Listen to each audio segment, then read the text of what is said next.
Hi guys, ചങ്സ് എന്ന YouTube ചാനലിലേക്ക് ഏവർക്കും സ്വാഗതം. ഇന്ന് നമ്മൾ ഒരു 2-3 പുല്ലാങ്കുഴലായിട്ടാണ് വന്നിട്ടുള്ളത്. കാരണം നമ്മൾ കുറേ യൂട്യൂബിൽ വീഡിയോസും കാര്യങ്ങളൊക്കെ കാണുമ്പോൾ പുല്ലാങ്കുഴൽ എളുപ്പത്തിൽ പഠിക്കാം എന്നൊക്കെ പറഞ്ഞ് അത് മേടിക്കണം, ആ പുല്ലാങ്കുഴൽ മേടിക്കണം, ഈ പുല്ലാങ്കുഴൽ മേടിക്കണം എന്നൊക്കെ പറയുന്നത് കേട്ടതല്ലാണ്ട് നമ്മൾ ശരിക്കും പഠിക്കാൻ ആഗ്രഹിക്കുന്ന ഒരു വ്യക്തി നമ്മൾ മേടിക്കാൻ പോയി കഴിഞ്ഞാൽ ഉള്ള ഒരു ബുദ്ധിമുട്ടും അത് മേടിച്ചിട്ടുള്ള അനുഭവം ആവും, അതിൽ നിന്നും സൗണ്ട് വരുന്നവരെ ബുദ്ധിമുട്ടുകളൊക്കെയാണ്. നമുക്കത് നേടിയെടുക്കാനുള്ള പരിശ്രമത്തിൻ്റെ ഒരു കഷ്ടപ്പാടാണ് ഞാനിവിടെ നിങ്ങളായിട്ട് പങ്കുവയ്ക്കുന്നത്.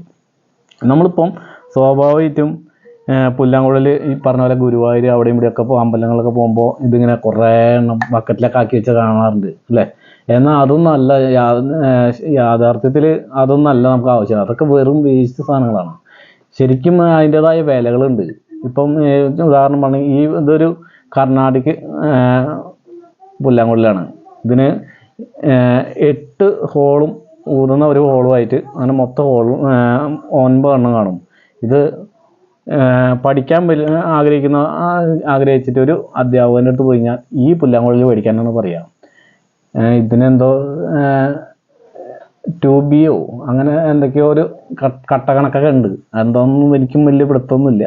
പക്ഷേ എങ്കിലും അതങ്ങനെ പറഞ്ഞിട്ട് ഇത് മേടിപ്പിക്കും. ഇത് മേടിപ്പിച്ച് കഴിഞ്ഞാൽ ഇതിൽ നിന്ന് സൗണ്ട് വരേണ്ട കാര്യം എളുപ്പമല്ല. കാരണം ഞാൻ ഒരു 2 ആഴ്ചത്തോളം ഊതി എല്ലാവരെയും കളിയാക്കലും എല്ലാം സഹിച്ചിട്ട് ഞാൻ പരിശ്രമിച്ചിട്ടാണ് ഇപ്പോൾ ഇതിൽ നിന്ന് ഒരു സൗണ്ടൊക്കെ വന്നു തുടങ്ങിയത്. പക്ഷേ പാട്ടൊന്നും വായിക്കാറായിട്ടില്ല കേട്ടോ. പിന്നീട് ഞാൻ യൂട്യൂബിൽ നോക്കിയപ്പോഴാണ് പറഞ്ഞത് ഇതല്ല, ഈ 6 ഹോളുള്ള എളുപ്പം പറഞ്ഞത് ശരിയാണ്. കാരണം ഈ 8 ഹോളും നമുക്ക് കൈകാര്യം ചെയ്യാൻ പറ്റുന്നില്ല. അത്ര എക്സ്പോർട്ടായവർക്ക് മാത്രമാണ് ഈ 8 ഹോളിൽ വായിക്കാൻ പറ്റുള്ളൂ. അങ്ങനെയാണ് ഞാൻ ഹിന്ദുസ്ഥാനിയുടെ ഫ്ലൂട്ട് വാങ്ങിച്ച്, കാണുമ്പോൾ ചെറുതാട്ടാ, ഇത് വാങ്ങി. ഇതിൽ 6 ഹോളേ ഉള്ളൂ. ഇത് വായിച്ചിട്ട് വാങ്ങിയിട്ട് പഠിക്കാമെന്ന് വെച്ച് വന്നു. ഊതിയപ്പോൾ അതിനേക്കാളും കഷ്ടമായത്, കാറ്റ് മാത്രമേ വരുന്നുള്ളൂ. പിന്നീട് ഞാൻ പരിശ്രമം ഉപേക്ഷിച്ചില്ല, തുടർന്ന് പരിശ്രമിച്ചു. ഇപ്പോൾ ഇതിൽ നിന്ന് അത്യാവശ്യം സൗണ്ടൊക്കെ വരും, ട്യൂണും കാര്യങ്ങളൊന്നും ഇല്ല. അപ്പോൾ നിങ്ങൾ ഇതിങ്ങനെ പഠിക്കാൻ ആഗ്രഹിക്കുന്നുണ്ടെങ്കിൽ ആദ്യം തന്നെ നല്ലൊരു അധ്യാപകനെ പോയി കാണാം. പലരും പല ഫീസൊക്കെയാണ് പറയുന്നത്. ഒരു 4 ക്ലാസ്സിന് 1000, 1500, 2000, 2500, 700, 800 ഒക്കെയാണ് പറയുന്നത്. ഒരു ക്ലാസ്സിന് 700 ഒക്കെയാണ് പറയുന്നത്. അപ്പം ഏറ്റവും നല്ലത് പഠിക്കാൻ നല്ല ആഗ്രഹമുള്ളവരാണെങ്കിൽ തുടങ്ങിക്കഴിഞ്ഞിട്ട് പകുതിക്ക് നിർത്തില്ല എന്ന് ഉറപ്പുള്ളവർ മാത്രം ഈ പരിപാടിക്ക് ഇറങ്ങിയാൽ മതി. അതറങ്ങിക്കഴിഞ്ഞിട്ട് മാഷിൻ്റെ അടുത്തേക്ക് പോകുന്നതിന് മുമ്പായിട്ട് നിങ്ങൾ ഇതേപോലത്തെ ഒരെണ്ണം മേടിച്ച് ഇതേപോലെ ഒക്കെ സൗണ്ട് ഉണ്ടാക്കാവുന്ന ഒരു പരിശ്രമം നടത്താം. ഒന്ന് ശ്രമിച്ച് നോക്കാം നമുക്ക്. ഓക്കെ.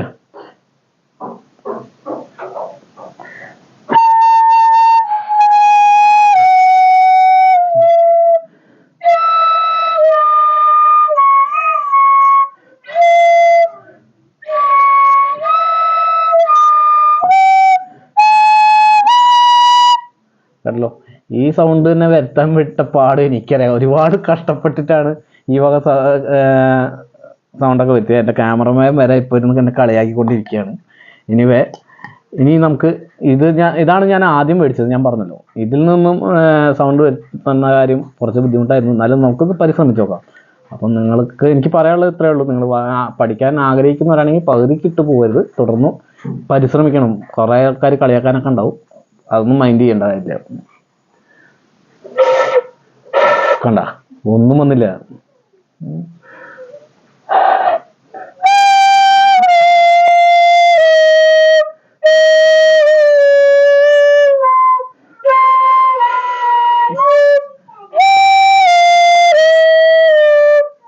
ഇത് കണ്ടല്ലോ, ഇതൊക്കെയാണ് പഠിക്കുന്നതിന് പോണതിൻ്റെ ഒരു അവസ്ഥ.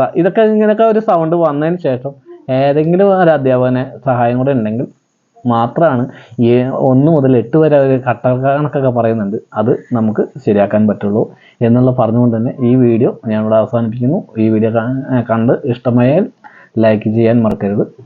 Thank you.